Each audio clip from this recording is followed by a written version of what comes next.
and the mauls.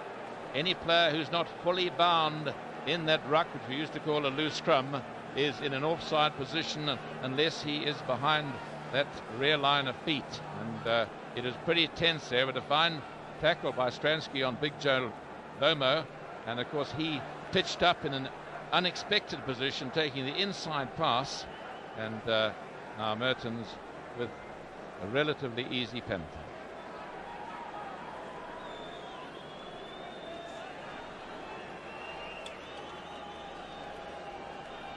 Having got that first penalty behind you is so important. Often this is classified as a sitter, but at this level of rugby there are no sitters. They're all critically important. He struck it well.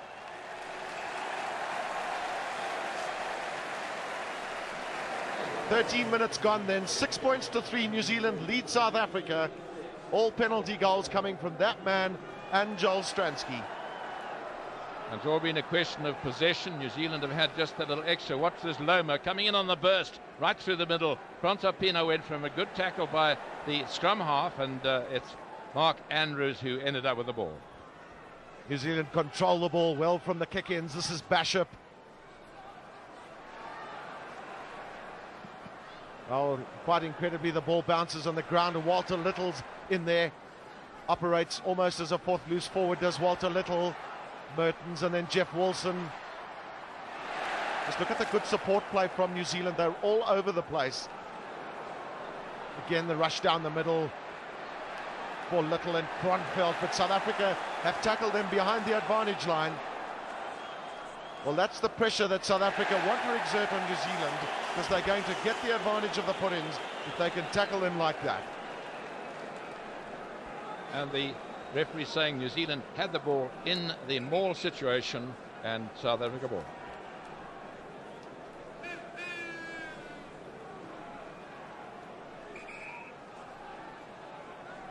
Well, just keep an eye on those two packs of forwards.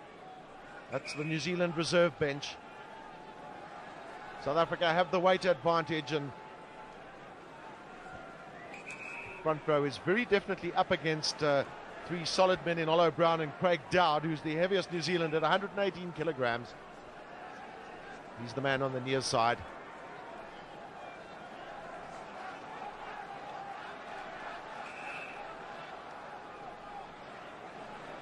Part of South Africa's game plan is to scrum New Zealand as much as they can.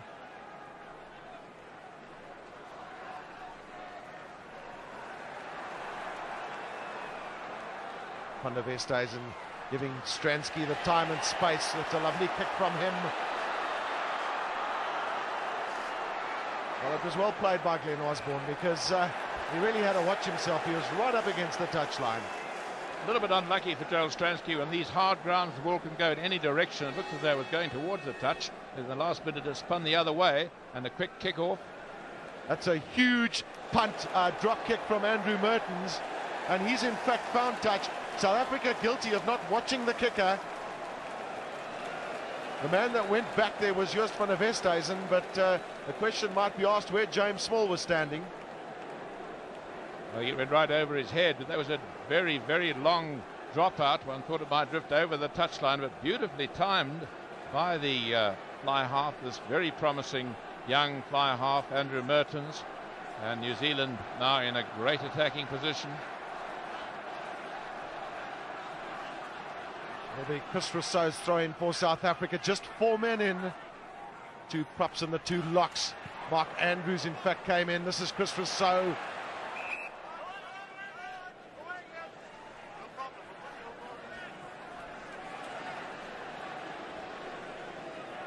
Well, the repair damage is not that helpful to South Africa, because New Zealand have the throw-in. Just 2 men in for both teams.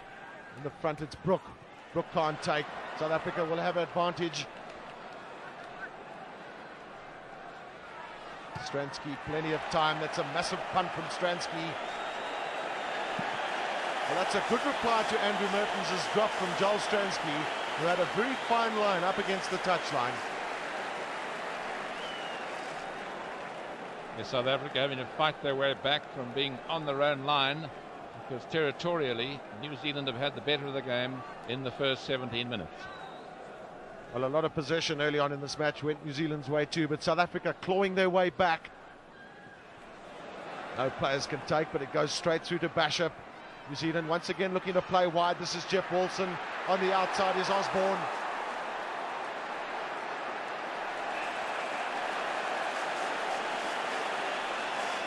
He's playing the ball from an offside position with the referee. But once again, you saw the combination between the two young players, Glenn Osborne and Jeff Wilson. As we said earlier on, those two could be the danger men, along with the great big Lomu. Well, Joe Stransky has just found another quite remarkable touch down the far side.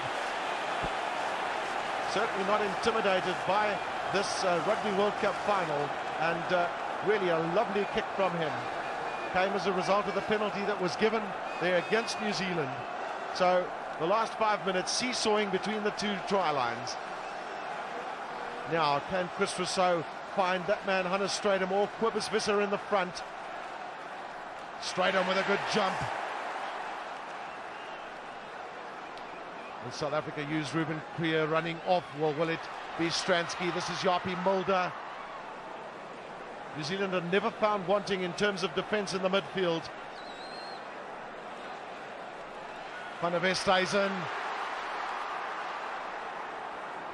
Wonderful attacking platform for South Africa. That's Chester Williams in at the scrum half position. Chris Rousseau goes through. Does well to stay on his feet, does Chris Rousseau. Well, South Africa did well there because they have the advantage of the put-in, and it was largely due to Chris Rousseau staying on his feet and getting across that advantage line. And they had good support work, and the South African forwards going forward when the breakdown happened, and that's why they got the pull-up they put in, and this is their best situation yet. South Africa decide not to test the New Zealand scrum because Andrews is the man picking up. He didn't quite go into that set piece. Van der Westhuizen looking to go himself. That's Henny LaRue up there. Is this going to be a try for South Africa? Well, take nothing away from New Zealand in doing so well to keep that ball off the floor. That was Ruben Kruger. The referee is saying he didn't see it. You can hear it coming through the microphone. But I think South Africa will feel very hardly done by. They were not awarded a try there. They have a better position now. They're closer to the New Zealand goal line. Once again, it's Andrews at the back. In goes Mulder and Van der Westhuizen to lend a shove. They're pushing New Zealand back. Well, that was a great scrum from South Africa and a huge psychological advantage. Now, the big question is, do we kick for goal or do we run it? No doubt it'll be a kick for goal. Yes, I think once you've lost the advantage of surprise, then it's probably better. That was fairly close to what in soccer they might call a professional foul, when the defending side do almost anything to prevent the attacking side scoring and collapsing the scrum there. I've no doubt they will have got a warning that if they do that persistently, it could be a penalty try. Francois Pienaar and his forwards will be heartened by that big shove.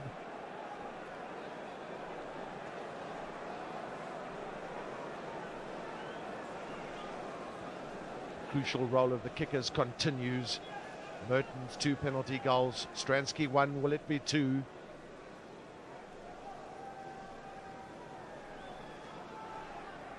Dead quiet in the stadium. Stransky again.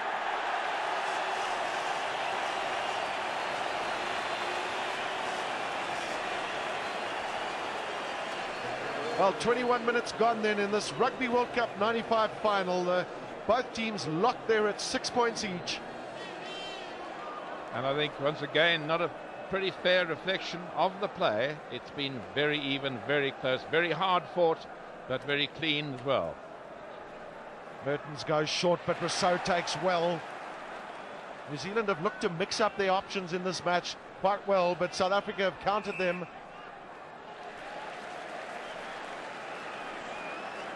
That was good refereeing by Ed Morrison, because that ball was lying very, very close to one of the South African players' heads, And in the interest of safety of the match, the referee decided that it'll be a scrum down South Africa's ball. Yes, that was very tense ruck, and the referee saying too close to the head. There was a Springbok head, and the boots going in, but it's in fact a New Zealander who's down. But the referee's handling it well, Gavin, because it is very rough and rugged out there, and he's just not allowing the rucks and walls to go on too long. As soon as it looks as though danger is going to start, he's blowing it up. And that's one of the New Zealanders loosening up. What's that, Mike Brewer, is it? That's Mike Brewer, went down with an ankle injury. And no doubt he'd be replaced by Jamie Joseph, but he's going to stay on this field if it takes whatever it takes for the player from the great player Mike Brewer. This is Joost van der Westhuizen taking some pressure off Stransky with that kick. This is Osborne.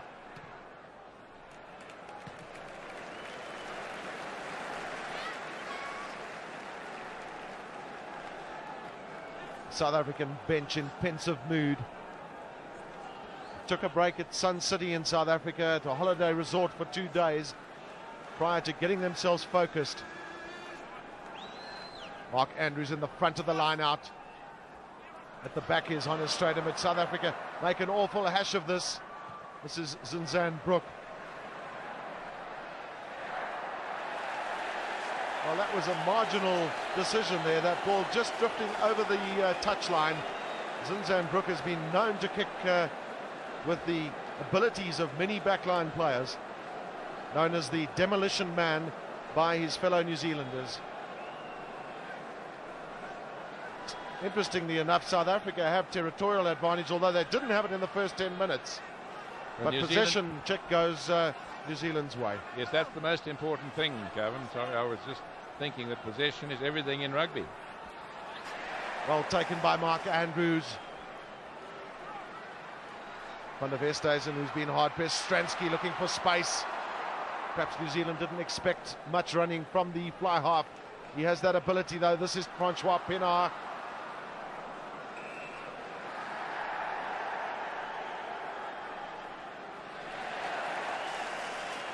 Well, South Africa have been playing with a lot more purpose in the last 10 minutes.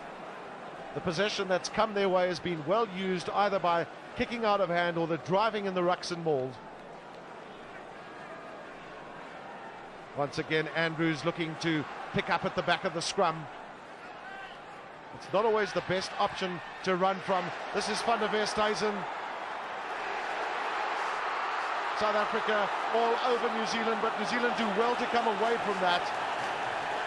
It was an early knock-on, so South Africa will have the advantage of the put-in. And once again, will they have the strength, the nerve and the power to push that New Zealand pack back? Well, a fine little piece of work by Joost van der Westhuizen. He loves to do that. That was his kick ahead, and there was the knock-on. And Joost van der Westhuizen, number 9, right there, trying to cash in on it, but it didn't, so it's the advantage and South Africa scrum. South Africa will put everything into the scrum. It's Andrews at the back. Well, New Zealand are penalised for taking that scrum down.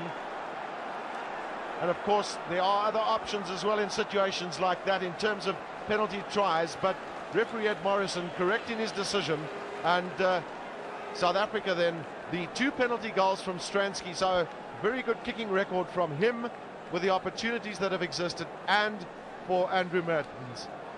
Jamie Joseph warming up. That's the second time that New Zealand have conceded a penalty when they've taken it down, when it was a 5-metre scrum or less. And watch it, there's South Africa have the ball, they're controlling it, and there New Zealand right on your left taking it down, and it is now a possibility for persistent breaking of the laws. A penalty try could be given, having been told twice clearly by the referee you're taking it down. So under law 26, persistent breaking of the laws, the next one could possibly be a penalty try.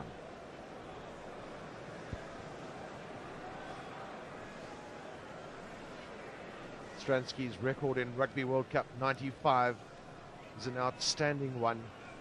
Certainly has grown in confidence. That's a good strike from Stransky, but it doesn't curl in like it very often. Very often those kicks